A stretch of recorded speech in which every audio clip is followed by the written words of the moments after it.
It's week 13 of the fantasy football season, and it is crunch time, folks. We got to make the correct start-sit decisions to make sure we get that playoff berth.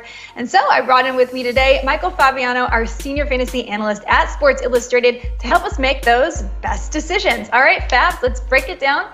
It's a tough week, 6 teams on bye. Decisions are going to be a little trickier. So at the quarterback position, who is definitely starting this weekend? Let's go with Tua Tagovailoa, who I guess was not very good on Black Friday, right? 7 fantasy points against the Jets. He has not been great in 2 of his last 3 games, but this is the Commanders. The Commanders have given up 20 or more points to 8 quarterbacks, including Tommy DeVito. I love that now because I'm Italian. And of course, Tyrod Taylor. This is a smash spot for Tua. I have him in my top 5 this week. And I'm also going to go with Brock Purdy. I like the matchup this week against the Philadelphia Eagles. I know the Eagles are the best team in the National Football League, but their defense is not great against the pass. They've allowed quarterbacks to score 19-plus points 6 times this season. So start Brock Purdy in what's going to be the game of the year. Yeah, and that Miami game has the highest game total of the week at SI Sportsbook. So, yeah, I'm absolutely on board with that. But as far as who you're sitting 2 quarterbacks who had really big weeks last week, but you said maybe not twice in a row. We'll start off with Matthew Stafford. 4 touchdowns. Wow. That was his best fantasy stat line by a mile this season. But here's the problem, Jen. Cooper Kupp's not playing well. Puka Nacua is very inconsistent. And you've got the Browns next on the schedule.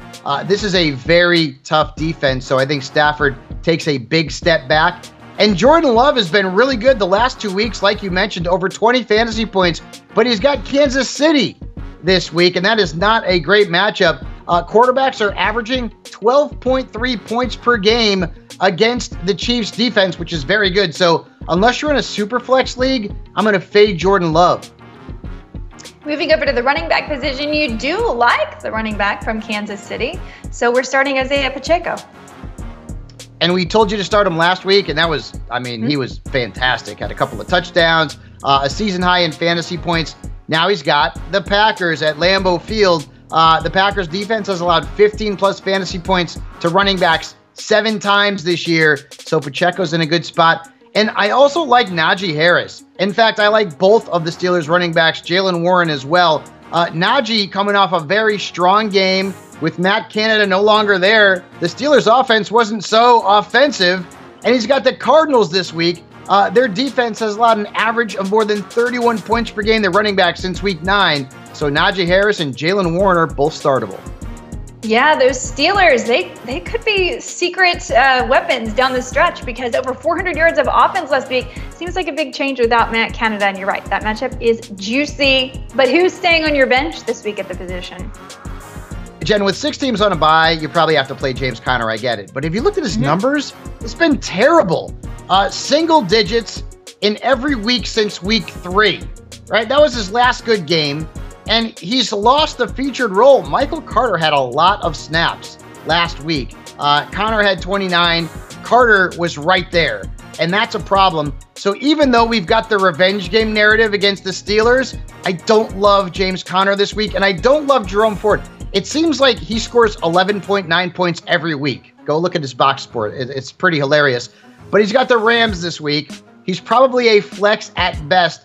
The Los Angeles defense has allowed just 5 total touchdowns to running backs this season, so Jerome Ford could be in for a tough weekend. Again, you probably got to start both players, temper expectations.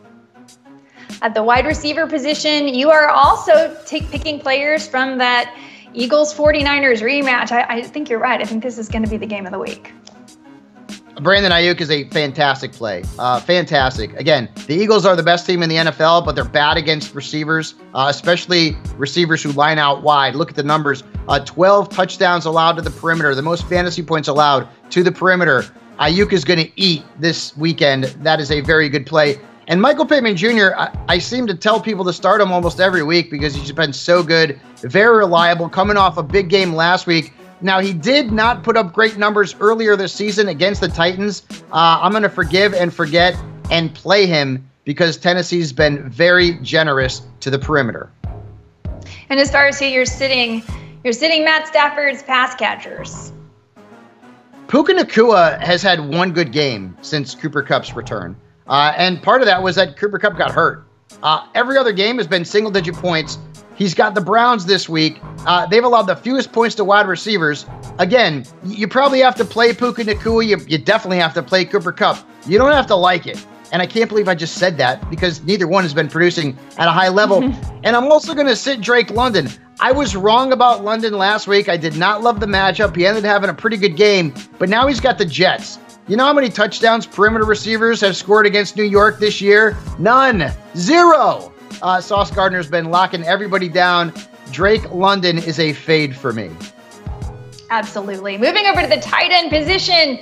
We got 2 tight ends here that are in totally smash spots. So give them to us. And David Njoku was on the stardom list last week. He's been really good. I mean, look at his numbers. 10-plus points in 6 straight games. Now, I'm not sure what the quarterback situation there in Cleveland is going to be this weekend, but regardless, the targets have been there, and the matchup is right against the Rams. They've allowed the 6th most fantasy points at tight ends, so start David Njoku and start Dalton Schultz. And there is concern there, Jen, with Dalton Schultz, because last week he played a season-low 29 snaps. They were using Brevin Jordan, but he's got the Broncos this week, and they have given up 6 touchdowns, the 4th highest catch rate, and the most points at tight ends. This is a smash spot, as you mentioned, for Dalton Schultz, our former beloved Dallas Cowboy. I feel like there were some rumblings that Schultz might have been slightly injured, but he played through it. So hopefully that's all that was, because, yeah, it is an excellent, excellent spot for him this weekend. So fingers crossed. And then as far as who you're sticking with the Rams theme, and you're also saying don't chase the points. Right, both of the Los Angeles tight ends. We're going to start off with Tyler Higbee, who out of nowhere had a massive game last week from a fantasy perspective. The yardage still stunk, but he had 2 touchdowns. It's not going to happen against the Cleveland Browns. Only one tight end, and that was Mark Andrews, has scored more than 7.8 points against Cleveland. So you'll notice a theme, as Jen mentioned. And Gerald Everett, he had a touchdown last week. We are at dire need of tight ends. Everybody is. I am too. I mean, I'm looking to pick up Juwan Johnson, hint, hint, off the waiver wire this week. But Gerald Everett is a guy that I wouldn't chase the points with either. I know the Patriots stink, but their defense is still not bad. They have allowed the 3rd fewest points to tight ends. They've only allowed 1 touchdown to a tight end. So even though Bill Belichick's team is not very good, the defense can still stick it to the tight ends. I'm going to fade Gerald Everett. There you have it, folks. The best advice in the business from Michael Fabiano. You can find all of his start sits at si.com/fantasy.